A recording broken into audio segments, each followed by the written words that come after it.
Hi everyone, and thanks for being here. Now, Paul Murray went on his show last night, Sunday, sometime anyway, complaining that he was organising a town hall, a pub, whatever it was. I don't know where he's going to hold it, car park perhaps. And anyway, he's decided that he's going to go ahead with this thing, even though the Labor Party and the Greens had chosen not to turn up. And he is grossly disappointed. Poor old Paul. I feel so sad for him. It's like he's just missed out on the greatest gift of all, being snubbed by Labor and Green. So here he is complaining about it, and one wonders why people chose not to turn up. Now, my guess is that maybe they chose not to turn up because your show's shitty, you're a dick, and you're very anti-Labor and anti-Green. So why would they turn up to something that was simply extremely partisan and which meant that they were going to get crucified by you because you're just going to attack them at every possible turn? Why would anybody turn up for that sort of possible humiliation? Well, they've decided not to. But the important thing here is that Paul is distressed about it. And I certainly can understand why, because he's been snubbed. Which brings us to the big electoral event this week. Federal Parliament will be back this week, both the House and the Senate, so no doubt everything will be about trying to move the voters in the seat of Dunkley. The biggest part of Dunkley is Frankston. There are lots of other areas inside it, but this area outside of Melbourne is about as suburban as Australia gets.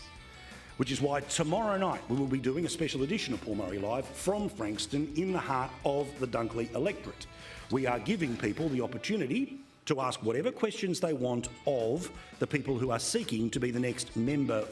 Now we need to ask ourselves, who are these people that would be invited to turn up to this particular event? Who do you think they are? For Frankston.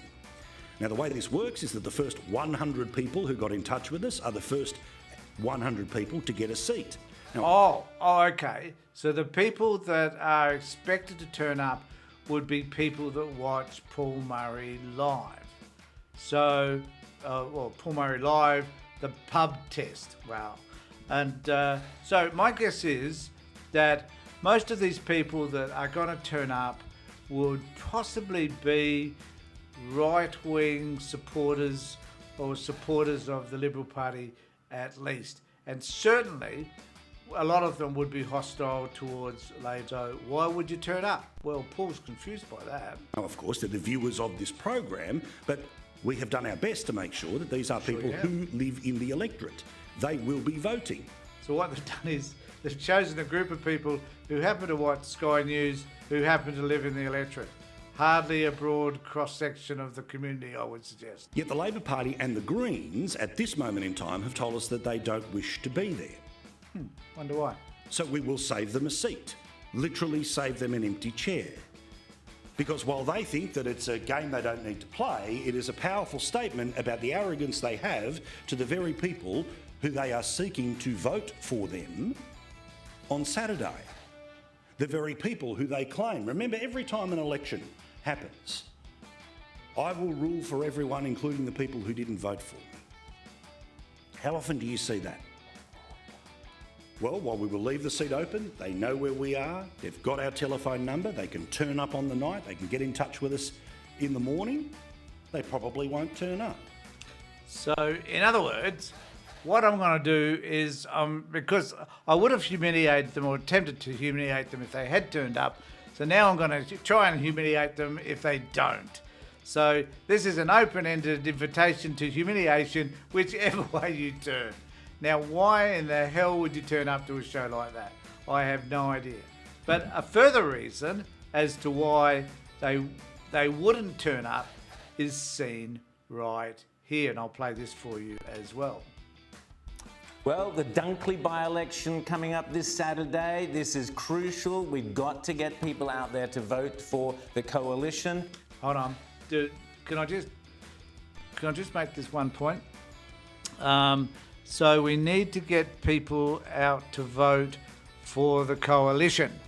So if they could never Can you imagine if the ABC or even one of the other commercial stations did that, said just that? Can you imagine the uproar that there would be, particularly if the ABC, some commentator of the ABC, said, well, we just want people to come out and vote for the Liberal Party. There would be, I don't know, it would be catastrophic. There would be people making all sorts of noises everywhere about how terrible it was that the ABC was citing. But for Sky News, this is acceptable. This is who they are. We need to accept that this is who they are. So does it mean we can trust anything they say? Are they bipartisan in their view? No, they're not. And no, we can't trust anything they say because they are full of biases. They just are. I'll have a listen to the Labor candidate struggling to string two words together. Maybe she's been copying the Joe Biden handbook. Have a listen. Do you regret that your campaigns had to go the low road a little bit? Look, I'm voting I'm campaigning to provide facts. That's reassuring. Rita. I like facts, so you know what? I love this. The fact Rita says, now it was a terrible snapshot of who this woman is. I've seen now the other interviews, know nothing more about her. It isn't that I couldn't care, it's just that I don't worry about this sort of stuff. It's a by-election, Labor Party's likely to win anyway. But they took this snippet, which is less than 10 seconds of an interview. Who knows what she said for the rest of it. But here's Rita saying, she criticising her for loving facts. And Rita says, I love facts. The fact is that Rita has no idea what facts are. Anybody ever watches her show, she's not invested in facts one iota. She's much better at expressing herself in those interviews than she is when she writes things down, because post-referendum, this is what Jodie Bellier had to say about the vote. And let's not forget, Dunkley, 56% of people voted no. She said, I feel so many heavy emotions because of the displays of what I can only describe as the worst of white privilege in the country. So she's essentially calling the majority of that electorate, Dunkley, majority Victoria voted no, but Dunkley, 56%.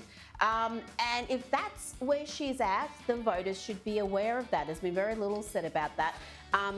It is pretty crucial, but Labor are still in the box seat. And at this point, they admit, to be fair to them, they do admit that Labor's likely to win.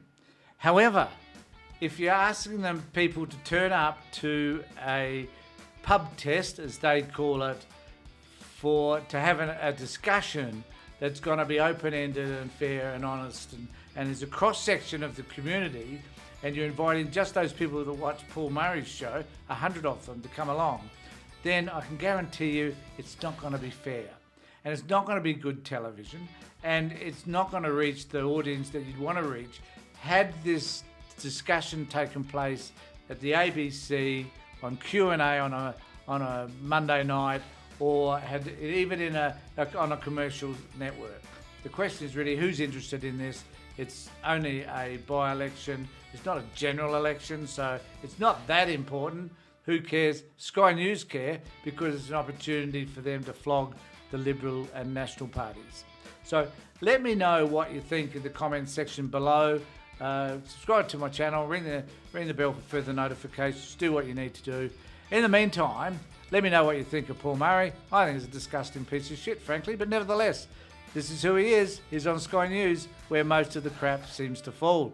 So let me know what you think in the comments section below. I'm sure some of you will. Take care, look after yourselves, and more importantly, be safe.